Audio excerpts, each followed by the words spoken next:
Great. Can everyone see my screen? Awesome. Well, thanks everyone so much for coming to this workshop. This workshop is on Adobe Xd. I don't actually know what XD stands. Well, I guess it means experience design. I always thought they just chose it for the sake of it, but we're gonna learn more about Adobe Xd today. So first, we're gonna go over what XD is.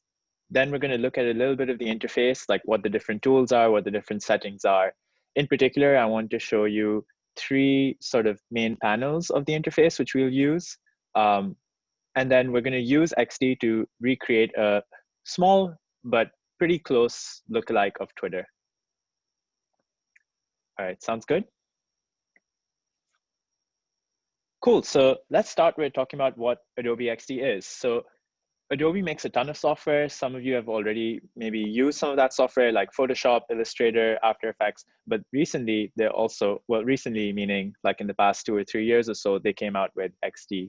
And XD is motivated by the need for many people to have like a quick and easy solution to make functional prototypes of apps, websites, slides, posters, basically anything that you want to mock up super quickly. XD is something that you want to start in. Of course, you can always take what you have in XD and take it over to Photoshop, Illustrator, or any other software, but here's where you can quickly mock up things. And another thing that XD is really good for is you can link up your prototypes together and sort of animate the transitions between them. So if you have an idea that's brewing in your head for anything, you can quickly mock it up in XD, prototype it, and sort of show it to your stakeholder, client, or friend. And it can be a really valuable way to get feedback. So XD is good for building app wireframes like you see in this image, but you can also use it to sort of build artboards or which are specifically for websites. You can build your slides or presentations out in XD. So this presentation is being given in XD right now. Or aside from that, you can basically do anything else you like. So before I go into actually showing you how XD works, I want to make a small note about the process by which you can mock up things. And the intent for this is basically to save you as much time as possible. So if you ever have an idea and you want to mock it up, or you ever want to take an idea from basically an abstract concept to like a fully functioning prototype or product, you typically want to approach it in multiple stages. You shouldn't just go headfirst in and start writing the code for an app, for example. So you want to start with the bare basics, which could be like a pen and paper sketch. And you could take photos of those sketches and send them to your friends and get feedback. And by doing this, you save a lot of time, because then you don't have to worry about like, oh, I need to change this pixel by that much amount to make it look pixel perfect, or I need to write all the error checks for my code. Instead, you just have like a bare bones sketch that you can get feedback on. So that's the very first part, but that's not the part that we're doing here. We're doing the second part, which is the prototyping stage or the mockup stage, which is done in programs like XD, Figma, or Sketch. And here you can do quick prototyping. It's still a bit more work, so it's like a medium fidelity prototype. And here you can start experimenting with all your like interactions, how each screen of your app might look, how when you click something, some other sort of transition will take place or another screen will come into view. So we're going to be discussing a lot more of this stage. But the idea is that once you have an even more refined prototype in XD, you can quickly get feedback on that, and then you're in a good place to actually start writing your code. So I typically recommend this process a lot. If you have any sort of thing that you want to build, start with the lowest fidelity prototype possible, and then work your way upwards until you get a final product. Any questions so far? Cool. I will say, Sarim, real quick, as we get started into the prototyping part, feel free to raise your hand or just pop a question in the chat. Jenny and I will be keeping an eye on it so that we can address any questions you might have, or if we can't solve them, we'll bring them up to Sarim. But also, if you want to comment or ask a general question, this is an open discussion too, so feel free to stop it anytime. Yeah, for sure. All right, so I was hoping that in this workshop, we can we don't have to become experts at XD, but the hope is that we learn enough of the feature set to do something non-trivial, which is we're going to recreate like Twitter, or at least one or two screens of Twitter.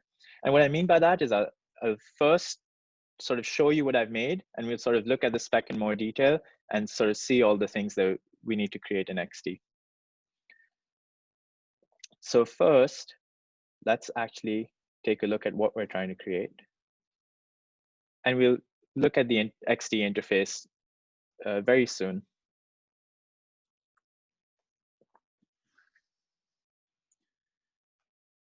So here's basically Twitter on my phone.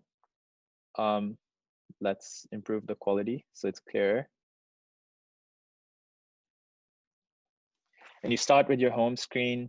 There's some controls on the bottom and the top. And there's a menu there. There are also a ton of more Twitter like screens in the app. So like there might be like direct messages, notifications, search, but we're only going to focus on the basic home feed and also that menu that shows up to the left.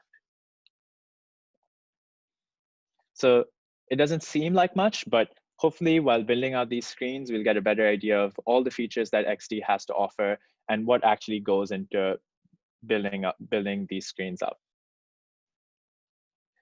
And I'll show you like what I've built so far.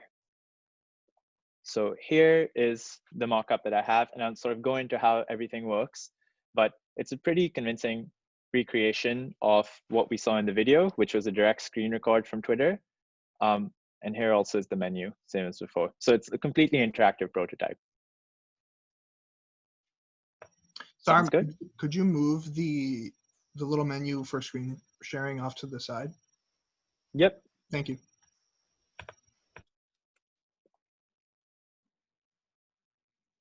All right, great. So now I was thinking that before we just start diving into sort of recreating the screen, we should at least familiarize ourselves with some of the basic controls of XD. And I'm going to introduce you to the interface in the most like sort of gentle way possible, although there's not really a lot. If you've ever worked with like Photoshop or Illustrator, you'll know that they're like hundreds of controls, but here it's really quite simple. And that's one of the reasons why I like XD so much. So let's just minimize this for a second and just create a new document. So if you haven't gotten XD already, it's completely free, and you can just get it from the Adobe website. You don't need a Creative Cloud subscription for this.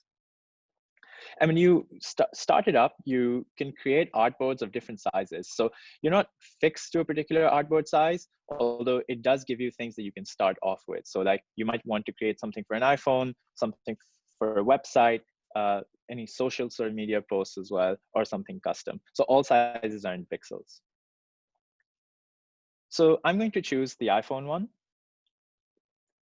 And it's going to open up a new document for me.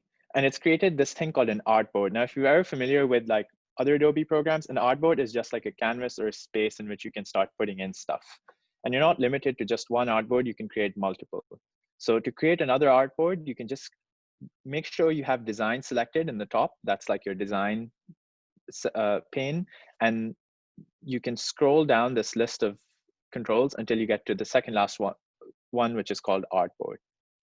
And you click that, and you click anywhere on your canvas, and you have another artboard. So you can create as many as you like. And these typically correspond to different screens of your app. So like you've got a home screen, an about screen, contact, whatever your app is doing. And similarly, if you're building a website, for instance, then different screens would be like different pages of your website. Cool. So now we can also rename these artboards so that instead of all of them just saying iPhone 10 Pro or whatever, they can say different things like home, about.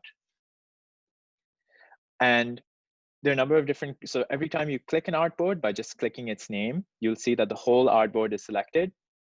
And now you can sort of see specialized controls for the artboard. So you can control its width and height.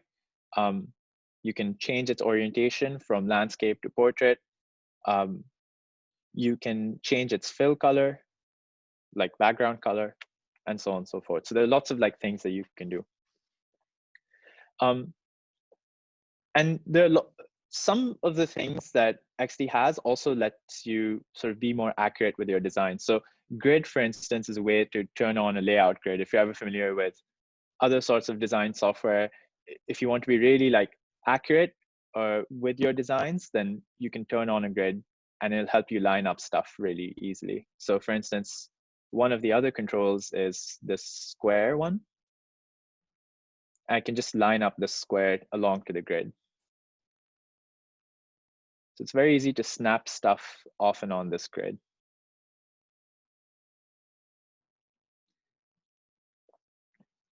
And you can also change the number of columns in your grid, like maybe 10 or so.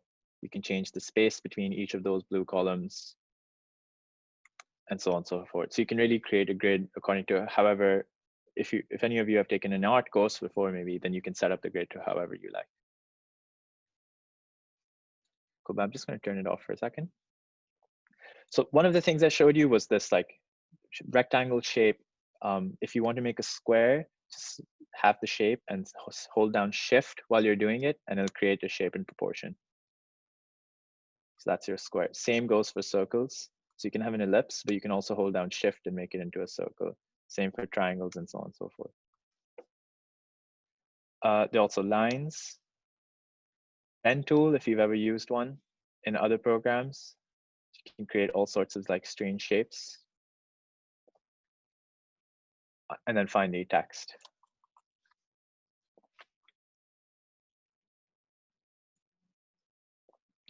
Cool. So then there's some other interesting things that really help you sort of create app-like UIs faster. So suppose you were trying to create like a nice button. You could just have like a rectangle here. And then do you see these like circular corners? You can pull those inwards and you'll have like nice like rounded corners. You can remove the border from the right-hand side and you can add in a shadow. And that's your like classic, like modern app UI. And you can add in your text here, maybe like sign up. And you can center it to the button and then click both and just group them. So now when you move the whole thing around, it like moves as one unit.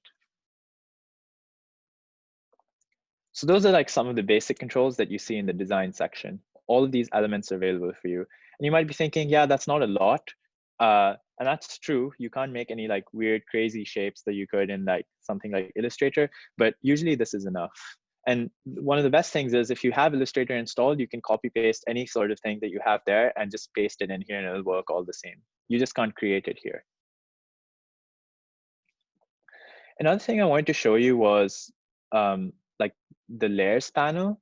So when you click an artboard, it just shows you the list of artboards where you can rename them however you like. But when you click into an artboard, you see all the layers that are a part of it. So if I click into home, and then I show the layers panel, you start seeing like all the things that are within the home artboard. So I can expand this group, which we just created, by clicking on the folder, and I see the two layers inside of it. One's a text layer and one's a rectangle layer. And these layers are also renamable. So just the button and the button text, for instance. And you don't have to rename your layers to names that make sense, but you can and should do it because it helps you keep track in really large projects where you have tons and tons of layers. Cool. So that's the design area, and we'll go into a lot more as we do, like as we start creating some of the Twitter stuff. But now I think I want to show you the prototype area. And this is the really cool part of XD, where you can start turning your designs and where you can basically make your designs come alive and make something that you could just give off to a client or like a friend and they'd be able to play around with it. And it gets pretty close like to what the app experience is like in real life. You don't have any like logic or code or like stuff that actually runs or connects to your database, but you do have like a visually convincing representation of what your app's going to do. So for instance, like I could quickly mock up a screen here where I bring back the fill. You can make it a gradient or something. Just make it look nice.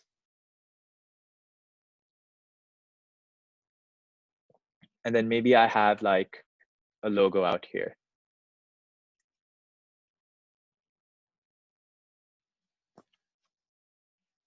And then suppose like this is my start screen. You know how like sometimes you open up an app and you see like the logo for that company and introducing you to their product, like here, change your life, download our dieting app or sign up for our dieting app.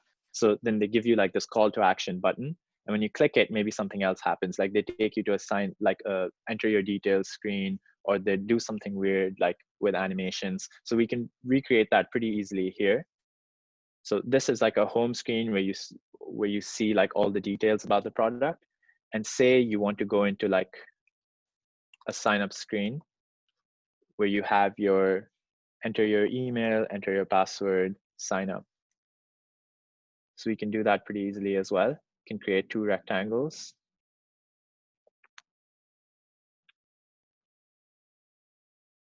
If you don't want to keep creating them, copy paste works really well, or Alt. If you hold down Alt and also drag from the shape, you can create a duplicate pretty easily. And then I can give them like a nice border radius. And I can actually take the same button and bring it down here, maybe scale it a little bit. If you hold down Shift, you get proportional scaling. And bring this whole array of things down to the bottom, maybe. Or whatever you want to do. But the thing I want to show you is like the way you can animate these changes, or the way in which you can transition from one screen to the next. So for that, you want to go away from the design area and then move into the prototype area. And here you'll start seeing like different controls that you can use. So you can either hook up an animation to a particular element or a layer on one of your artboards, or you can hook it up to the entire artboard. This blue sort of highlight just tells you what part of that artboard is interactive. So I could make the image clickable, or I could make the button clickable, or I can make the whole thing clickable. So what I'm going to do is make the button clickable. I'm just going to click this blue arrow and drag it over to the next screen. So that could be the sign up screen, this other screen, anything. I'm not limited to where I go to from here. So in this case, I'm just going to attach it to the sign up screen. And once you do that, you start seeing all these options open up on the right side.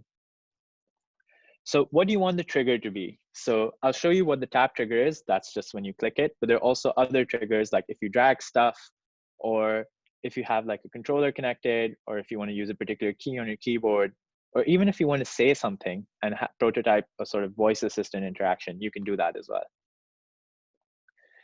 And then you can control what happens when some element of your artboard is clicked. So either you can transition to another screen, you can auto animate, which is really powerful, and I'll just show you that in a second.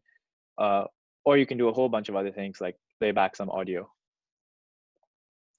And you can set what the animation is supposed to look like. So whether it'll be a dissolve, a slide left, right, push left, right, and so on and so forth. So it's best if I just show you. So click the screen that you want to start from, and then just click this play button right here. And you'll have your sort of prototype preview open up. And now if you click that button, it transitions to that next screen.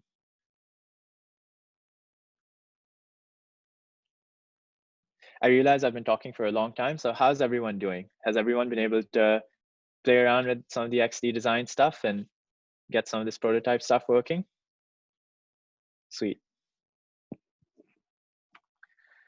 Cool. So that was just one of the particular types of interactions that we can do. Suppose we want to modify that interaction, just click that arrow again. It's currently grayed out, but if you click it, it turns blue. So once you do that, try seeing what happens when you auto animate. Now, auto animate is like pretty cool. It's one way that Adobe, the program basically figures out what changed between one screen and the next and tries to interpolate it as best as it can. So perhaps in this case, it saw that sign up shrunk in size and moved down. So maybe it'll figure out that animation for you. Perhaps it might not. It's really a mixed bag, but sometimes it can be really cool. So if you click play now, through here and then click sign up, it's kind of janky. So the best way to illustrate how this can work really well is maybe don't have the fill there. So it's like a similar fill, like just set it back to white as it was and back to a solid color. And then maybe just have it as at the same size and just change one thing at a time, which is maybe its position. And so now if we try to press play and click sign up, it sort of moves itself down in a nice way. And it really is sort of your mileage may vary, but sometimes it can have like really nice convincing results. Cool. Awesome. Any questions so far about prototyping? So prototyping sounds fancy, but in an XD at least, it's just a way of saying, here are my like 10 artboards and here's how I'm going to connect them up together.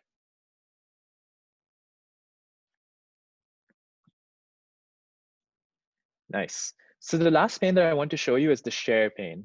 And this is how you can quickly take your project, and you don't have to export it to a PDF or anything, although you can if you like. You can just do it from here.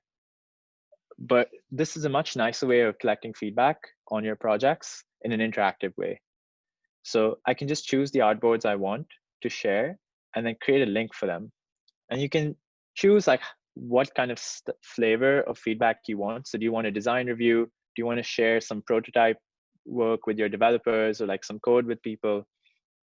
So in this case, I'll just do design review and I'll create a link.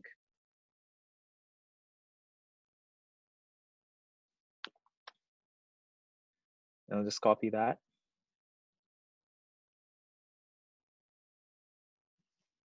And then I'll put that into Safari.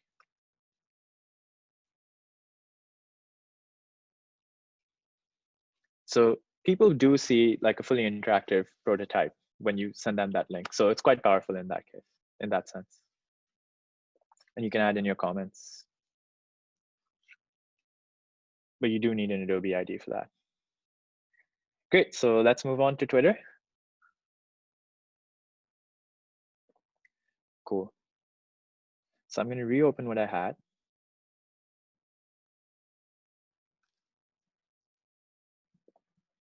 And while we're doing this Twitter stuff, we're going to see a bunch of other interesting features, including plugins, stacks, and scroll containers, all of which basically really help with recreating pieces of functionality within applications.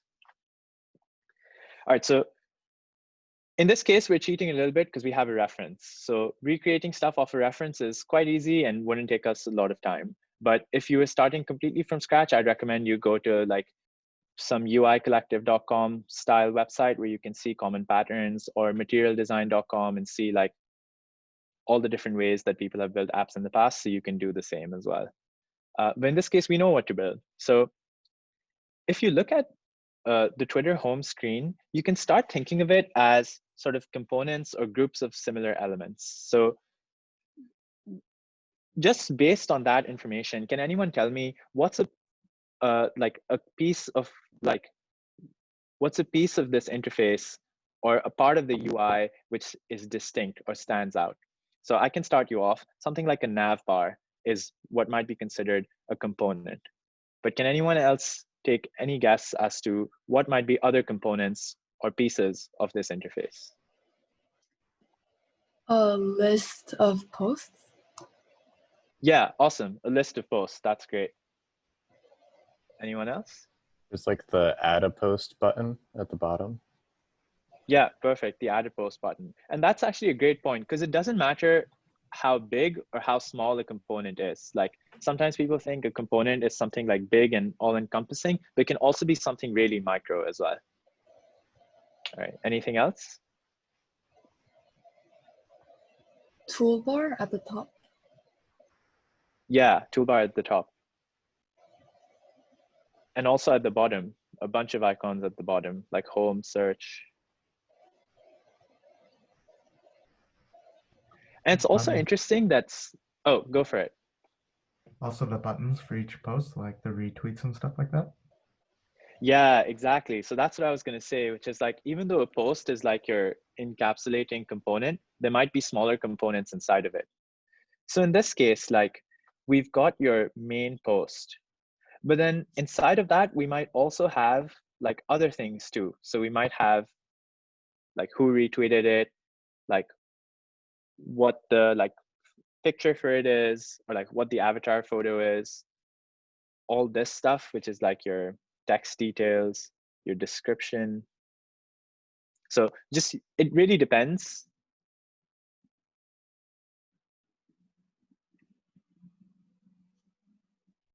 Whoops, for some reason I thought I was frozen, but it was just the thing I was using to draw boxes with. I'm not sure if anyone did see the boxes though, the red ones. Oh, damn. Well, anyway, there's like a big post, but then there might also be like heading text inside of it, description, photos, stuff like that. Those boxes are kind of cool. Okay, I can draw them on here.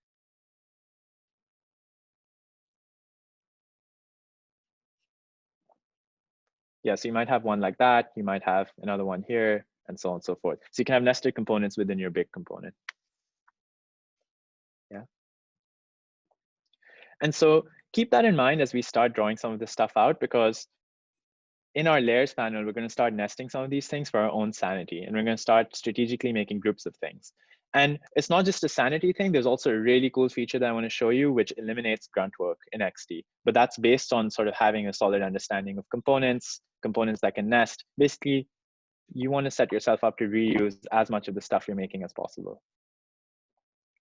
And if that sounds a bit abstract, we'll sort of get into it more. All right, so let's start off. The first thing I'm going to do is going to choose the artboard tool and just make a new artboard. So in this case, you can do 10, 10S, 11 Pro. I'm going to do 10R. And I'm just going to drag this artboard out here where I can see it. So let's start with the header area. That might be the first component that we work with. So it just seems like a box in the background with a border at the bottom. So we can do that pretty easily. We just take a rectangle, whoops, and we sort of align it to our corners. We can remove the border, we can add a fill. And it doesn't have to be exact. You can always refine this stuff more.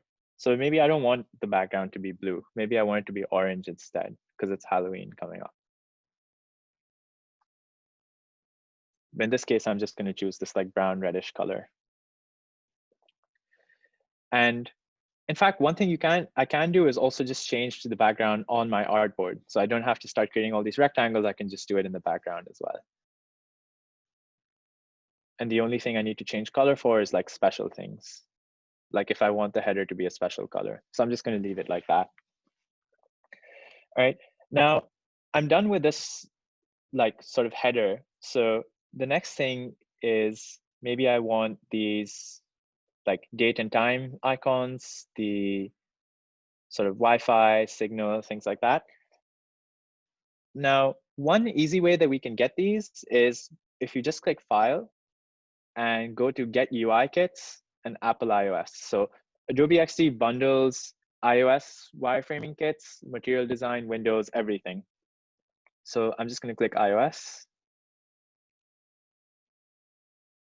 And it has these kits available for all different sorts of software. So if you don't want to use XD in the future and want to use like Sketch or Photoshop, you can get those as well. So in this case, I'm just going to get the XD one. Going to unzip that. Agree.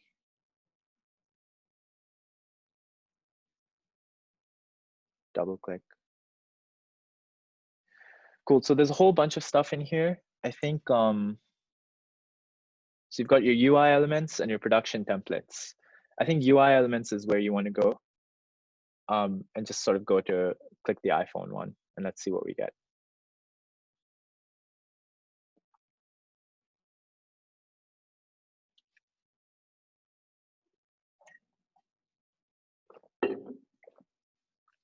A whole bunch of stuff, including like artboards or like templates for iPhones with the notch. So it gives you the sort of safe areas in which you can prototype everything. So instead of using the whole artboard, you only use like this sort of white area inside of it. And also gives you all other sort of elements that are useful when working with an iPhone. So for instance, you want to show what might happen when someone uses Siri with your app. So you might prototype that here as well, or what your app might look like within Spotlight search. But in this case, what we're interested in is just like this sort of time component. And we can just copy that into our interface or into our own artboard. And you can change the fill color from here. And so it's not perfect, but it gets close. Sounds good so far?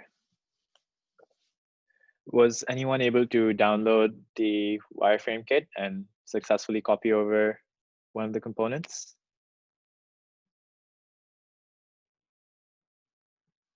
I'll go back just in case.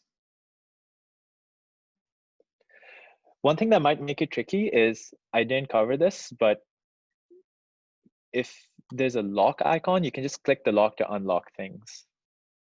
So a lock prevents elements from moving around. And that can be pretty useful if you painstakingly put one element on top of the other and suddenly you select the element that you want to move, but something else selects instead and it messes up your design. You can just lock an element. So in this case, like say I really want to just move this time around, but accidentally I click onto the back and then my rectangle starts moving around. And that sucks. So I can just right click it and lock that. And now no matter how hard I try, I can't move that around. I can only move around the time.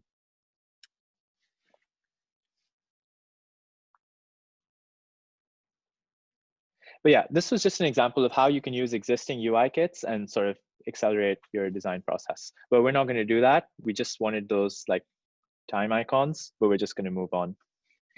So next, there's like a profile photo, the Twitter icon, and some random icon.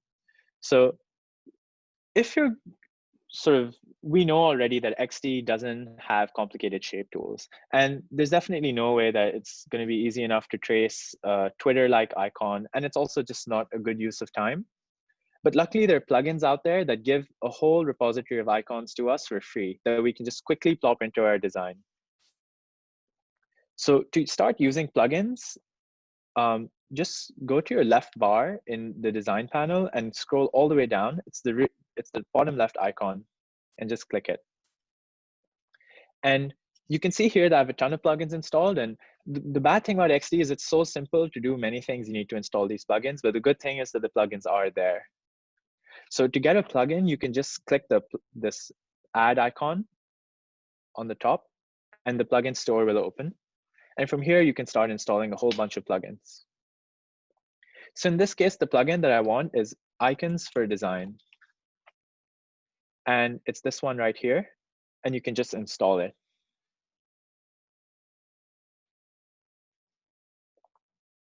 Was anyone able to successfully install it?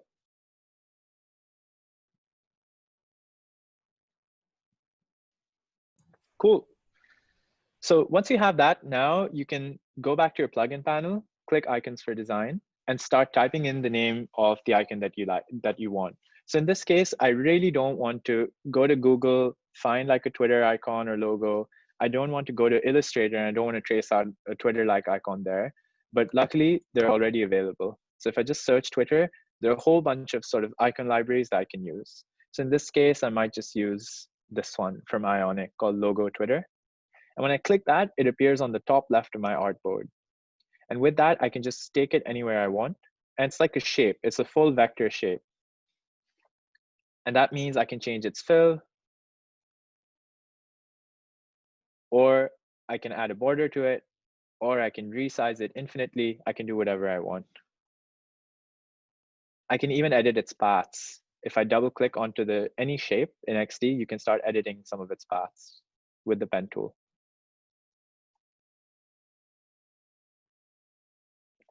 So in this case, maybe I'll do a red. Maybe I'll make this more of a better looking, less nauseating orange.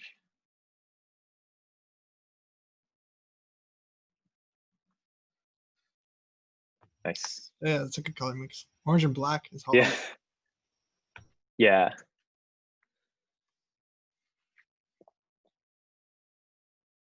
All right, so now we've got this great Twitter icon, and now we can add that other icon on the right. And that could be, you could just search for any other icon you want, like maybe star, because that's what it most closely approximates. So maybe I can just take like the star of life or anything else. I don't know what this icon's called. It just seems like, I don't know, jewel maybe, but whatever you like. And then the next thing is this like profile photo. So there are a few nice ways that we can do this. So one thing is just to take start drawing out a circle. You can remove the border if you like, you can keep it. And if you just find any photo on the internet, you can paste it straight into this circle. So let me show you what I mean. So I'm just going to go to Google Images.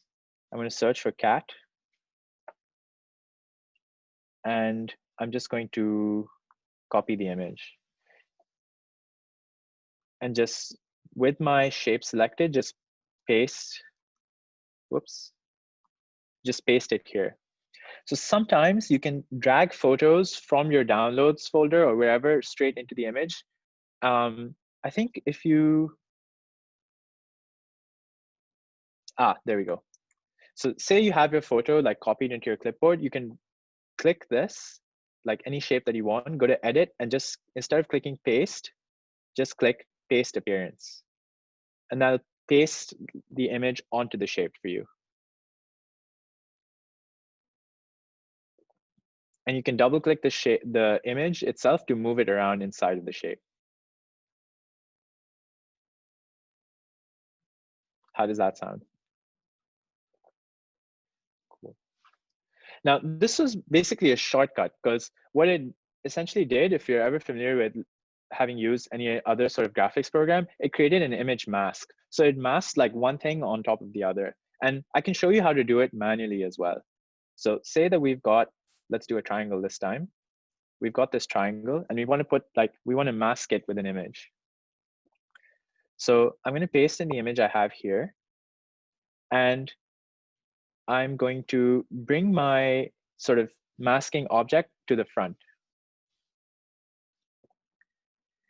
And then what I'm going to do is just select both of these layers, the triangle layer and the sort of image layer. And you can verify that these layers are selected by going into your layers panel and just seeing what's selected. So a polygon and an image. And just right clicking and doing mask with shape. And it's basically the same thing. And so you can control your image properties as well by moving it around or scaling it however much you like so it's fully covered.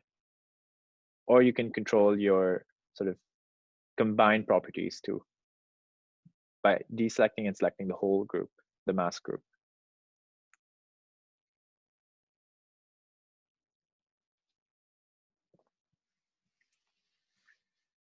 Any questions about masking?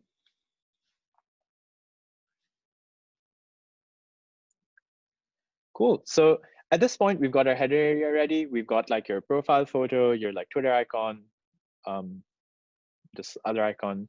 And I think now's a good time where we can start grouping stuff for our own sanity.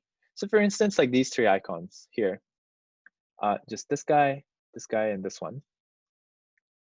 By the way, you can use Shift to multi-select things and like deselect things as well. So in this case, I've done a mistake and then accidentally selected the orange rectangle, but I can click Shift and unselect it. I can click Shift on this and add that to my group. And then I can group these. So I'm going to call these header icons maybe. And then you've got your status bar and your rectangle and your header icons. You can even select a group as part of your group and then just make that into another group. And I'm just going to call this header. So now once you click your header folder, you'll see a header icons group, a status bar, and your rectangle. In this case, we'll rename our rectangle to background, like rectangle maybe. All good so far? We're making good progress.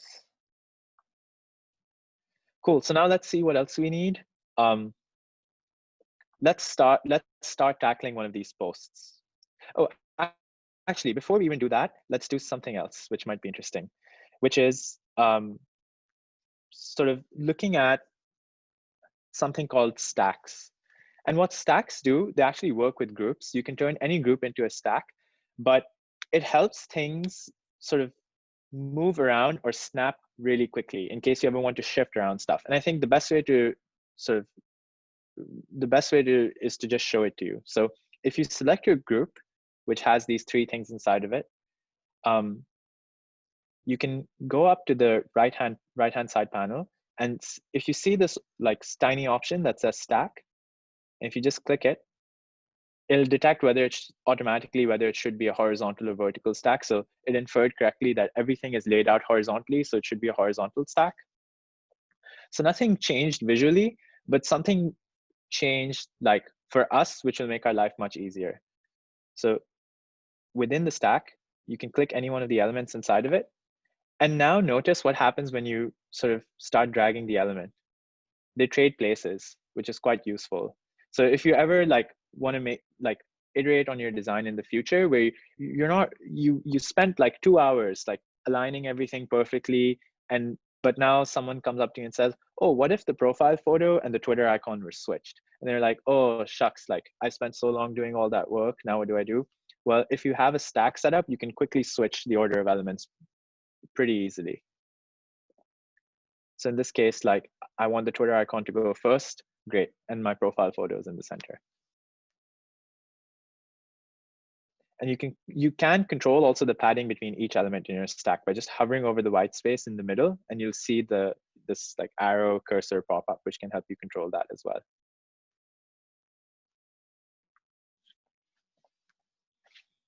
Any questions about stacks? Really useful. Like imagine if you have a grid of things, you can also create like 2-dimensional stacks by having sort of things stacked horizontally, but also vertically. So you can like control your grid layout pretty well. Like one place I've seen this being used a lot. Actually, one sec, I'm gonna take off these AirPods.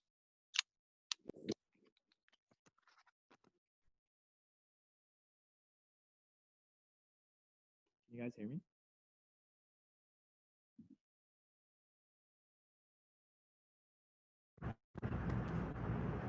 Is this thing again, Sam? Yeah, can you hear me now? Yep. Sorry, my headphones ran out of battery. So yeah, one place I've seen this being the stack stuff being used a lot, like with lots of success, is with stuff like resumes or like documents where you quickly want to change the order of things. I'll show you super quickly what that means. So say I make a new artboard and I'll draw one out to approximate like a letter. And say you've got like your some text here. I'll just give it a black fill. And then you've got like your experience section, for instance. And then underneath that, you've got like your 2 bullet points. So maybe like design fellow at the CEID, or maybe like student at Yale, something like that. And suppose that you want to add new things to your stack, but you don't want to spend a lot of time aligning things, or you want to change the order of things in your resume. And so one really easy way to manage the bullet points in your resume might be to turn those into a stack. So you make those into a group. You call them maybe like experience bullet points. And then you turn that into a vertical, it'll infer that it's a vertical stack, but you can also set it here. And now if you select any one of these, you can quickly switch them out. And so I think stacks are super useful if you have like any repetitive data and you quickly want to sort of modify the order of things. That's where you might want to use a stack. Yeah. Any questions about stacks? Cool. So now let's get into the meat of this, which is our post. And as all of you correctly stated, it's got a number of different subcomponents to it, like the photo of the person who is posting that tweet, their username, their like full name, what the tweet text is, and any embeddable content.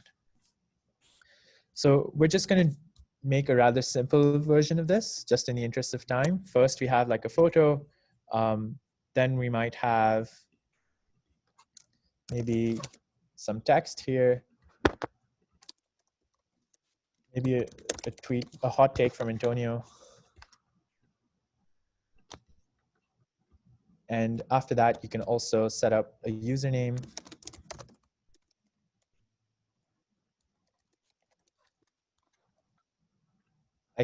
I can reduce the transparency of it so it has that nice grayed out look.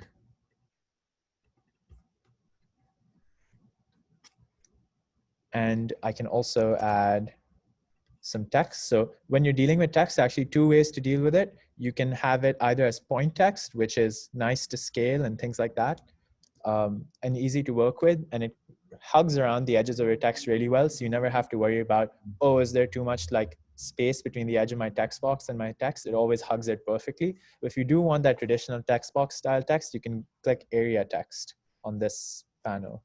And so that'll turn it into area text, which you can resize like so. And you can add other things like J, handsome Dan, and it'll wrap around properly as well. And so once you've got your area text there, you can also add in your media, which could just be a rectangle. And we can give it a nice border. And so, yeah, that's your tweet. And we can have those controls as well. And we already know how to add controls. So we might have a retweet icon, for instance, and we can bring that in. Whoops. Went too far. With my artboard selected, a retweet icon. Here, give it a white fill. Maybe a heart icon.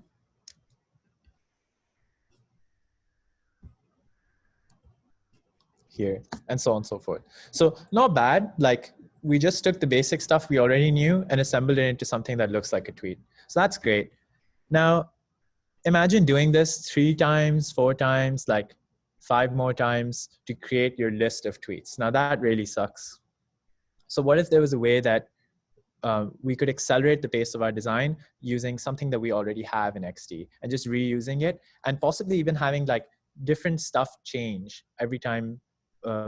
Like not only do we have 5 versions of the thing, because it's easy enough to just copy paste it multiple times, but we also want to show some sort of realism or dynamism, and Adobe Xd can also help us do that. So I'll just show you how that's done. So what we're first going to do is sort of set things up so everything's sort of well ordered in a nice component. So in this case, I'm going to take these two, I'm going to group them up here. And the layers panel, I'm going to call these groups, this group, maybe like tweet controls. You can have any sort of mechanism you like for labeling stuff. So in this case, I'll just start everything with tweet, then I'll do an underscore and then controls. In this case, this can just be called the tweet image. I'll call this tweet text. I'll group these guys and I'll call this tweet header. And I'll take this, I'll call it tweet avatar. And I'll take the whole thing and I'll group that and I'll call that the tweet. I missed the tweet header. I wasn't able to select it, but that's okay. I can just drag it from here and just add it into the tweet. So it's now part of that group. So now we've got this tweet. It moves as 1 unit, which is great. And so now we can start doing some really cool stuff. So we've got an object and we want to repeat it multiple times. Well, Adobe Xd has this really powerful feature called repeat grid. And I can just show you what it does. So if you click repeat grid with your item that you want to repeat selected, it highlights everything in this green. And now you can start repeating this. And what that just means is you can take your sort of green handle here and start dragging it down, and you'll get copies and copies, which is really nice. And you can make a lot, as many as you like. And I'll show you how to scroll stuff in a bit. Not only can you repeat in the vertical direction, you can, if you wanted to create it, you could also repeat in the horizontal direction. It's quite cool. So you can have a grid of, you can basically make a grid of things. Photos, like any object, so on and so forth. So is anyone able to repeat grid successfully?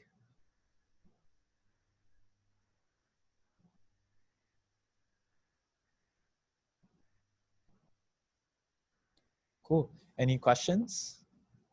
Doesn't have to be about grid, anything so far.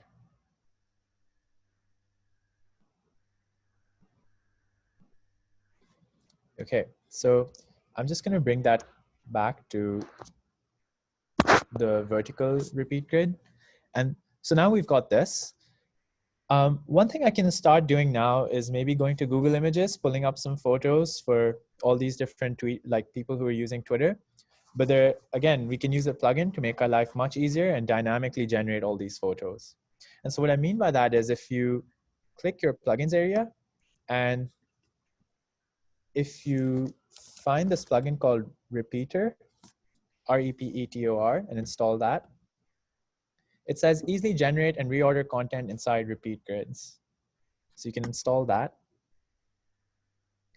And so with your grid selected, you can click the Repeater plugin. And you can click the generate option. And so what it does is it creates this really nice preview for you of like everything inside one element of your repeat grid. And based on that, you can start dynamically injecting in different types of data, which is super useful. And so I'll show you what I mean. If in the drop-down panel, you can select the layer we named tweet avatar, which was this circle, this circle, this circle. And what we want to do now is populate it with a bunch of images from like different stock sites.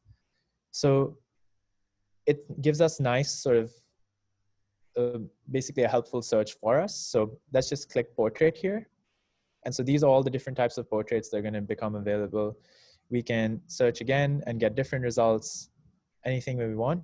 And once we're happy with the different types of results that are available, just click add.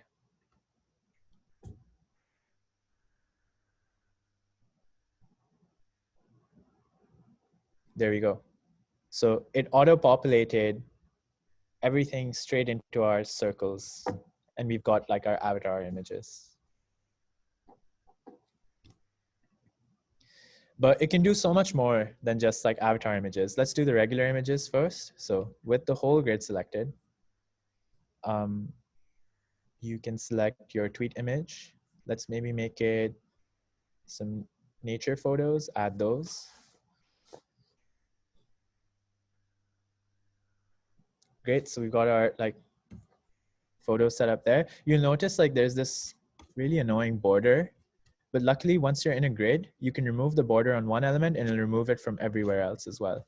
So the elements in terms of content, there can be different, but in terms of style, they're linked. So when you change the style on one element in the grid, everything else changes, which can be really a big time saver. So far so good. What else can we do? We can also click our grid, but now start playing with text. So maybe like tweet text. What kind of text do you want? There's a whole bunch. You can do like locations, like random names, but also just like regular lorem ipsum, which is like dummy text, also works really well. So let's maybe just do lorem ipsum. And then how many sentences we want. I'll just do maybe like 2 sentences and add that. And great, now we've got like some text as well.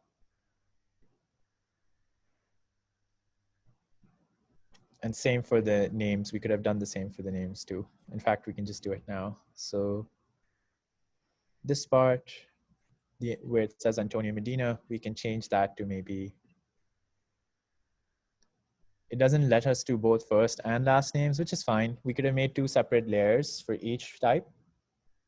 But that's okay. You can do full name, right below last name. Oh goodness, it's right there. Great, nice, nice. So, but yeah, then you can just click add and it'll do that for you as well. So in this case, we have some nice names as well. Yeah, cool. So now we've got that. So at this point, we can click this and click the play icon to go into the prototyping sort of view. But in this case, you'll notice that it's not really interactive. So how can we start adding interactivity to it? And one of the big things that we can do is add a scroll view to make things scrollable. And that's super easy too. Just click your grid and you'll notice that there is an option right here hidden away called vertical scroll. So if you just click that, it'll turn blue and you can set the bounds for the scroll. So how far you want it to go. But typically you want it to scroll only up until the edge of your sort of viewable area. So once you've done that, you literally don't need to do anything else. Just click play again. And now everything is magically scrollable too. So it's already starting to look alive. But now notice that it's cut off from the top. Like, why did it cut off there? Well, that was just because, like, by cut off, I mean just around this area here. But that was because our blue scroll container didn't extend up until the edge. But once we do that, it's perfectly fine.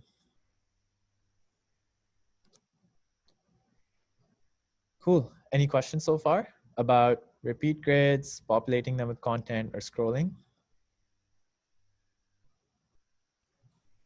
Can you apply the scrolling thing to elements besides repeat grids? Yeah, I think you can. So I think you can turn an entire artboard into a scrolling view. Let's experiment with that. Let's say we've got this header here for like a website maybe. And then we've maybe got some content.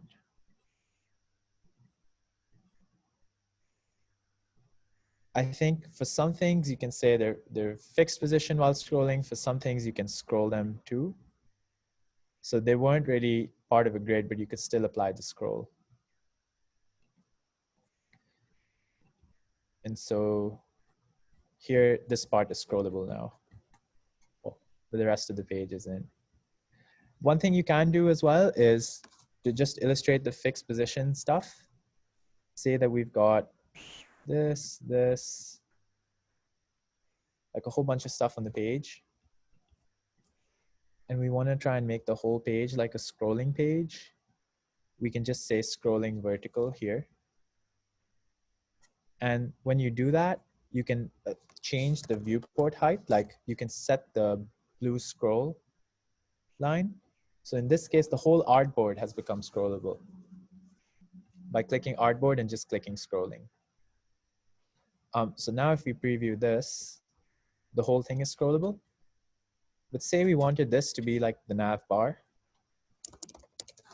and we don't want that to move. Well, to prevent that from moving, we could just click the nav bar and fix position while scrolling. So now when we try to scroll the artboard, the nav bar is fixed. But you do get some weird effects when some elements are behind the other. So to fix that, you could just click these and send them to the back. So the nav bar is on the front. Alternatively, just take your nav bar and move it to the front. So now when we scroll, oops. Now when we scroll this artboard, everything's fine. Nice. So we're looking pretty good. There's not really much else to show. Everything is just using those same building blocks and sort of building on top of that. One thing we might do is try and prototype some of the like heart animations. So you might want to show what it looks like when someone like clicks your heart button and then someone likes your tweet. So we can do that. That's pretty easy. So the prototyping feature can be used for both macro level interactions, like switching to different screens, or micro level ones where you show like what each individual piece of UI is doing. And you can just create a new artboard for it and sort of literally just make maybe this one here red. But now you'll see that since it's a repeat grid, everything turns red. So we can just ungroup this grid for a second. and then try.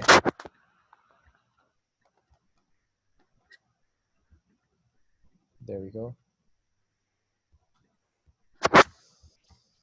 So now we can go into our prototype area, and as soon as someone clicks maybe this,